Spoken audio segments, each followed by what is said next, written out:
Pozdrav ekipa, danas ćemo pokazati jednu foru, znači kako otključati auto ako vam ostanu ključ ili ključevi zaglavljeni u autu, a auto se zaključa. Znači ova fora postoji na svakom autu, radi, ne morate znači koristiti one stare metode razbijanja stakala, ne znam, zvanja ovih ključara da vam duvaju vrata ovdje pa da se nešto otvara kao ono neki ljudi razbijaju. Znači to je zastarjela metoda, brate, ima, znači svaki auto je predvideo mogućnost znači da se ključ zaključa u autu, tako da svaki auto se može otključati pomoću nekog trika. Sad ću vam pokazati koji je to trik. Kod Opela ide ovako, znači ja imam dva ključa, nema posle kao hejteri jer kažu ovo ono, znači Opel ima fabrički dva ključa, znači za zaključavanje auta.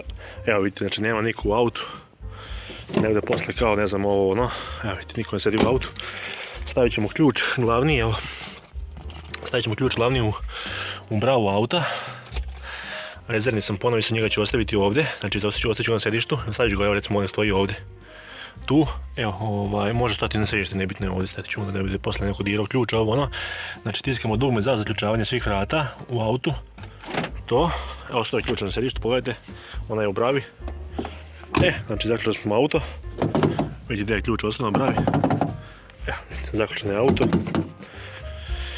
Sve je zaključano, znači zaključa se auto, imitirali smo sad da se ključ ostao u autu. Evo vidite, znači ne možete do ključa. Šta ćete uraditi sada? Znači kod Opela postoji jedna fora, dođete kod vrata gepeka, kliknete 5 puta, zadržite u 5. položaju, znači klik na zadnjim vratima, znači na gepeku i auto se ključa automatski. Evo pazite sad ovo. 1, 2, 3, 4, 5, evo ga. Otključao je znači sve. Tako da, evo vidite, niko nema u autu, nema posle neko bio na sedištu zadnjem ovo ono.